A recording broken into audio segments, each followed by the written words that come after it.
Selamat sore teman-teman KM 1.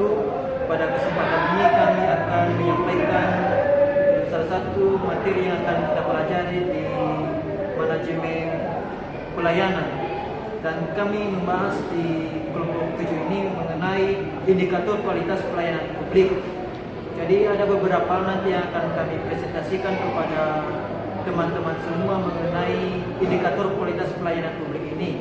Kami dari kelompok 7, saya bernama Berkat Novanul Warbu, kemudian Christian Sebua, kemudian Roni Dermawan Sebua, dan Joshua Kia akan bersama-sama mempresentasikan setiap slide yang akan kami bagi kepada teman-teman. Nah, untuk yang pertama ini, kita dulu melihat bahwa ada kualitas pelayanan, dan ini menurut beberapa ahli. Yang pertama, kualitas pelayanan menurut Pandi Titono. Ini dikemukakannya pada tahun 2005 adalah sebagai kondisi yang sebenarnya bersifat dinamis yang memiliki keterhubungan antara jasa, SDM, dan produk. Kemudian pendapat Witkoff yang mengartikan kualitas pelayanan adalah kepuasan konsumen yang diciptakan dari pihak produsen, penjual, atau pebisnis untuk memberikan keunggulan dan memberikan harapan yang memuaskan bagi konsumen. Kemudian ada yang dikemukakan juga oleh Philip Coulter yang mengartikan kualitas pelayanan sebagai kinerja yang ditawarkan kepada orang lain yang diwujudkan dalam bentuk tindakan dan tidak menimbulkan akibat terhadap kepemilikan barang. Dan kemudian ada lagi yang berbeda yang dikemukakan oleh pendapat J. Supranto. Dia mengemukakan bahwa mengartikan kualitas pelayanan adalah hasil yang harus diwujudkan dalam sebuah tindakan yang memberikan rasa nyaman dan berkesan sehingga konsumen tidak mudah melupakan kesan tersebut. Jadi itu yang disampaikan dalam kualitas pelayanan menurut beberapa ahli ini. Kemudian bagaimana indikator kualitas pelayanan ini? Ada beberapa poin, itu ada sekitar 5. Yang pertama, reliability, responsiveness, asuransi, tangibles, dan intention. Bagaimana setiap poin ini dapat diartikan? Ini akan dijelaskan oleh teman kami, Christian.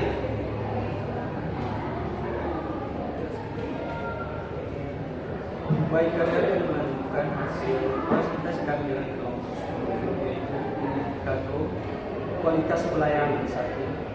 Reliability atau keandalan menjadi salah satu indikator membangun kualitas pelayanan. Jadi, dikatakan memiliki reliabilitas apabila memenuhi kecermatan dalam melayani pelanggan dan memiliki standar pelayanan yang jelas. 2. Responsiveness. Indikator kualitas pelayanan juga harus bersifat responsiveness. Jadi, itu daya tanggap yang cepat terhadap perkembangan dan perubahan seluruh konsumen terhadap barang atau keinginan konsumen. 3. Assurance. 4. Tangibles. 5.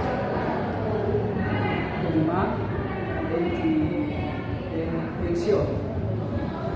Pension adalah perhatian yang sangat membantu dalam membangun sebuah perhatian dikasih.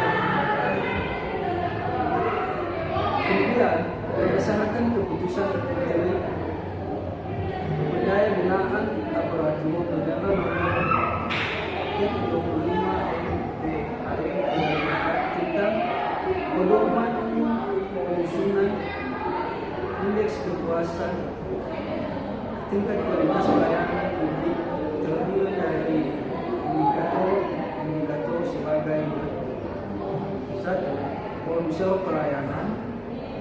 2. Persyaratan pelayanan. 3. Penjelasan petugas pelayanan. 4. Kedisiplinan petugas pelayanan. 5. Tanggung jawab petugas pelayanan dengan kemampuan petugas pelayanan. 7. Kecepatan pelayanan. 8. Keadilan mendapatkan pelayanan. 9. Kesopanan dan keramahan petugas. 10.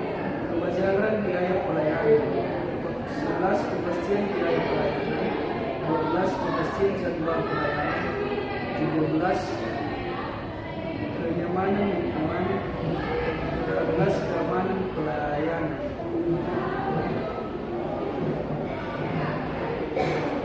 Selanjutnya akan dijelaskan teman kami Roni Dermawan Sibor.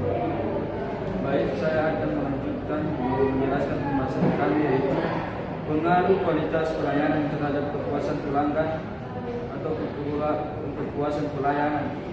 Yang pertama, kualitas jasa. Kepuasan pelanggan dapat terjadi apabila dipengaruhi oleh kualitas jasa yang baik. Kualitas jasa yang baik adalah kualitas yang memberikan kenyamanan dan dapat memenuhi keinginan pelanggan. Yang kedua, kualitas produk. Kualitas produk juga menjadi salah satu faktor yang paling penting dan paling utama. Semakin bagus kualitas produk yang diproduksi, semakin membuat pelanggan atau konsumen meminati produk tersebut. Yang ketiga, faktor situasional. Dalam kasus tertentu, faktor situasional mengambil peran penting dalam memberikan kesan bagi calon pelanggan. Misal, pelanggan dalam kondisi banyak masalah, sebaik apapun pelayanan akan dinilai A dan dianggap kurang baik konsumen. Yang keempat, harga. Faktor yang mempengaruhi kualitas pelayanan konsumen masalah harga. Untuk beberapa kasus tertentu, tidak semua konsumen memiliki harga yang murah. Justru ada beberapa konsumen memilih harga yang mahal dengan harapan kualitas produk dan fungsi yang baik. Selanjutnya akan disampaikan oleh teman kami Yosua Gir. Baik, sekarang kita masuk kepada nomor 5, yaitu contoh pelayanan untuk meningkatkan kepuasan konsumen. Di mana contohnya kepuasan pelayanan PS. Contoh kepuasan pelayanan berupa Net Promoter Score atau disingkat dengan NPS. Merupakan alat ukur yang digunakan untuk mengajukan pertanyaan kepada orang lain, sekedar untuk mengetahui seberapa sering dan seberapa puas pelanggan terhadap usaha kami atau perusahaan atau pelaku usaha. Dalam sebuah perusahaan besar, kepuasan pelayanan dapat dipengaruhi banyak hal. Bisa dipengaruhi oleh faktor aksesibilitas, kemudahan akses, customer service, karyawan, dan masih banyak lagi faktor yang lain. Setidaknya dengan metode NPS ini bisa mengetahui di mana sumber pengaruh kepuasan kerja bagi konsumen.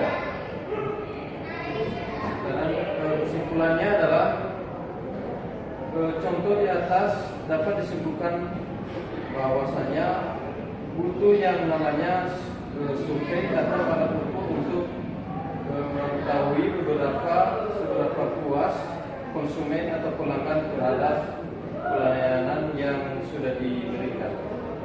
Sekian dan terima kasih, akan kembalikan kepada moderator. Baik, terima kasih. Itu saja yang telah kami presentasikan, khususnya kami kelompok 7 mengenai indikator kualitas pelayanan publik. Jadi akhir kata kami ucapkan terima kasih kepada teman semua yang telah menonton video kami ini. Terima kasih, Yahoo.